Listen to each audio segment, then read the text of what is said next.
Pow, boom, pa, pa, things are happening. The convoluted, like, no.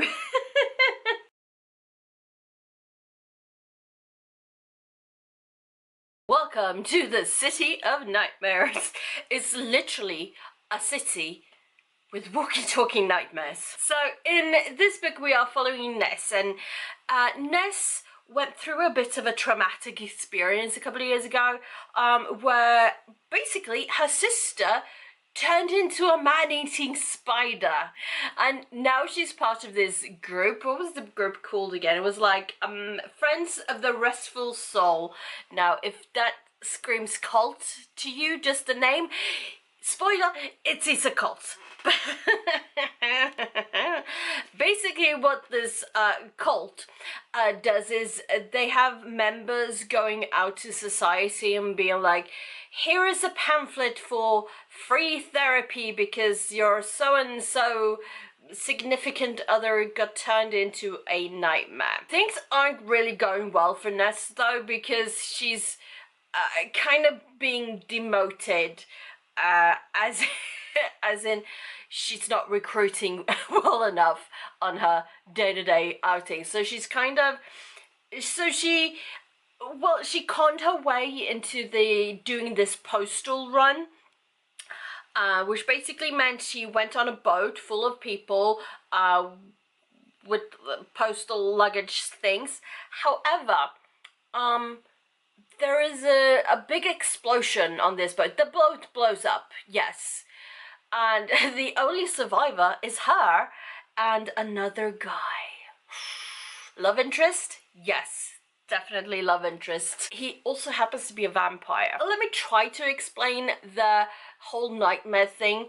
So basically there are like nightmares walking around, walking, talking, being semi-functioning nightmare / people, but then there are also the nightmares, people turning into nightmares or have turned into nightmares, where they are just going on a rapid murder spree, because that can happen.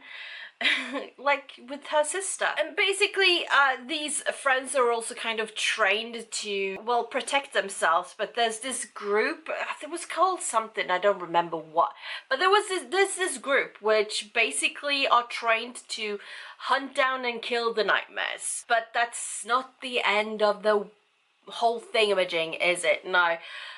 So basically this, because all that kind of takes place in the beginning of the book, and basically what Ness and the guy, that I forget his name because why would I remember things, they have to kind of make their way back into the city because they were in some water somewhere and it was a long way to shore. The boat blew up. Spoiler, they get back to the city, but then things start to unravel, and that's when kind of things start to get interesting. I mean, it's kind of interesting to begin with because it's all like pow, boom, pa, pa, things are happening. Basically, because there's a part 2, well, that's the second book, so I will be back when I've read that. Anyway, this book is a bit of a mess, but it can be a good thing. There are some like cheeky things, and like, is this good funny, or is it just cringy, or is it cringy funny? Because yeah, that can be a thing too, I guess. Yeah, it's a bit all over the place, but I had a good time reading it. It was funny most of the time. It was quick read. It was interesting world concept because it's basically our world, but it's a nightmare territory kind of a deal. So it's a bit like, are you awake or not? Yes, you are. It's the nightmares is a whole thing. Now I kind of liked it. Best book ever? Definitely not, but it was entertaining. It had me hooked. So yeah, I'll give it a thumbs up. I'll see you once I've read book number 2, and we'll try to wrap it up. I don't know. We'll try. I'll try. I'm sorry. Welcome to the conclusion of the duology. This is Cage of Dreams. What was that accent? I don't know. So, conclusion to the duology that was City of Nightmares, now Cage of Dreams. Here we go. What is happening in this one? Well, mini spoiler to like the first book, but basically the way people are like having nightmares and turning into nightmares is basically because there is a Phantom of Dreams who just says that they, you know, just grant people's wishes, like their deepest desires kind of a deal, and which means they wake up as nightmares. Yeah, the convoluted, like, no. This character is just, does all the wrong things. They think they do the right things, but for, yeah, they do all the wrong things for all the wrong reasons, really. But yeah, yes.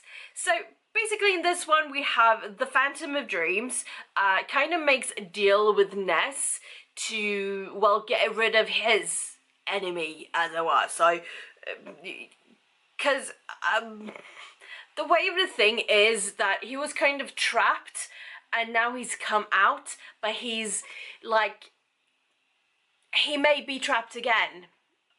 Yeah, and he doesn't want to be trapped. I'm like, who wants to be trapped? So basically he's gonna make Ness do the dirty work so that he doesn't have to.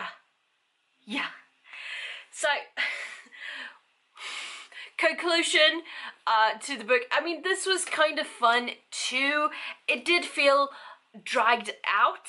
Like, I think this duology would have worked better as just the one book and have the elements from both books be like mashed and compressed into a shorter book, because it has like the duology, not just this book, but the duology. I'll put this book down so I just, you know, yeah. So the duology really has the, it has the essence to be something magnificent, spectacular, all the things. I mean, maybe not, you know, Nobel Prize winning book or story for any of that, but still it has the things to will keep you entertained and will make you want to read it. Yes, cringy parts, but what book and series do not have cringy parts? Yeah, that, yeah. So, cringeworthy, yes. Funny, fast, all the things I basically crave in a story, like the easiness, the supernatural, anything. So, I think it should have just been the one book and not two in a duology. I think it would have been better as a standalone. Because it does, the second book kind of falls flat in the way that it's, I mean, it's kind of dragged out to be a second book. It has things to make it good, but it's like there's too much fluff in it. I guess that's my point.